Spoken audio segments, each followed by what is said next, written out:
d'Anastasia Colosimo. On n'est pas là pour philosopher, Carpentier. Quand même. Incroyable. Bonjour Anastasia. Bonjour Adèle, bonjour à tous. De quoi nous parlez-vous aujourd'hui ? Aujourd'hui, j'aimerais vous parler d'un livre du philosophe italien Francesco Masci, paru aux éditions Alia, qui s'intitule sobrement « Traité antisentimental ». Bonjour Francesco Masci. Bonjour. Alors tout d'abord, est-ce que vous pouvez nous expliquer le titre de votre livre ?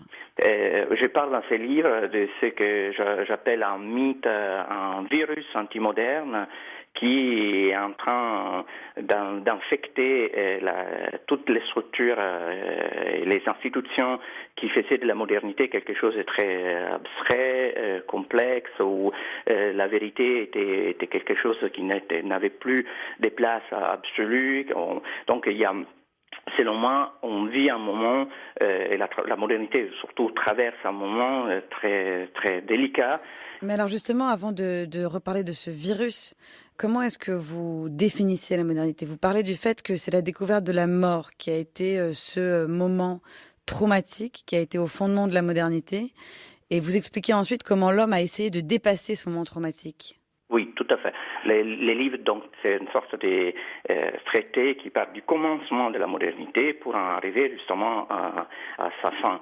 Et les commencements de la modernité, je les situe dans ces moments qui est autour du XIIIe, XIVe siècle, où l'homme découvre la mort comme un événement personnel, comme quelque chose qui le touche directement. Donc, c'est la découverte du cadavre, quelque chose qui est un événement en effet traumatique et il essayera paradoxalement de dépasser. Donc, c'est pas un événement qui les plonge dans une dépression et dans un sang. Au contraire, c'est un événement qui déclenchera ce que les deux grandes structures qui, selon moi, tiennent la modernité. D'un côté, la technique, donc la technique et la science comme tentative de dépasser la mort, Bacon le dit clairement dans ses traités.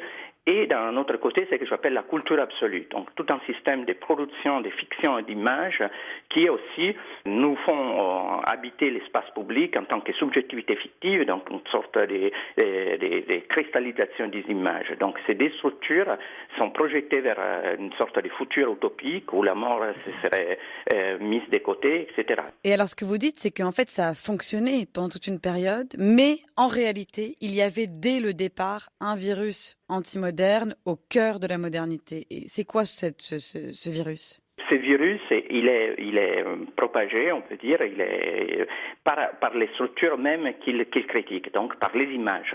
Donc il y a un paradoxe absolu. Il faut savoir que la modernité, pour moi, c'est aussi une machine à résoudre ses propres paradoxes, mais je dis dans ce traité-là que peut-être ces paradoxes absolus auxquels on est confronté, auxquels elle est confrontée la modernité, est peut-être insoluble, dans le sens où c'est exactement les images qui cessent de faire comme si, et qui croient de véhiculer une sorte de réalité absolue. Réalité qui au fond n'existe pas. Toute la modernité a joué contre l'idée d'une réalité, d'une immédiateté, de l'idée d'une transparence totale, et cette réalité, c'est une réalité complètement fictive. C'est ça qui est la chose qui m'a amené à écrire ce livre. Donc c'est toute une série de phénomènes.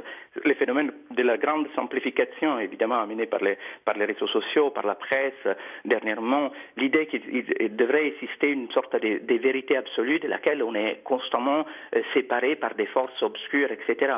Ces phénomènes-là, c'était des phénomènes que la modernité ne connaissait pas, parce que la modernité fonctionnait sous des institutions abstraites, sur les doutes plutôt que les soupçons, comme j'ai dit, sous le fait que la vérité était constamment remise en question, et par la technique, et par la production des images, où les images, en fait, promettaient, en effet, une sorte de dépassement absolu, de réinsertion de l'individu dans le réel, mais elle était déceptive en ça. Mais la déception même a enclenché d'autres productions d'images. Maintenant, ce double travail, je pense qui traverse un moment complexe. Donc, je pense que la modernité risque d'imploser avec ce virus antimoderne, ce virus, ce mythe qui véhicule un mythe néoréaliste qui est complètement paradoxal parce qu'il est véhiculé, il continue à être une réalité imaginaire. Merci beaucoup Francesco Masci. Je rappelle que votre livre Traité antisentimental vient de paraître aux éditions Alia.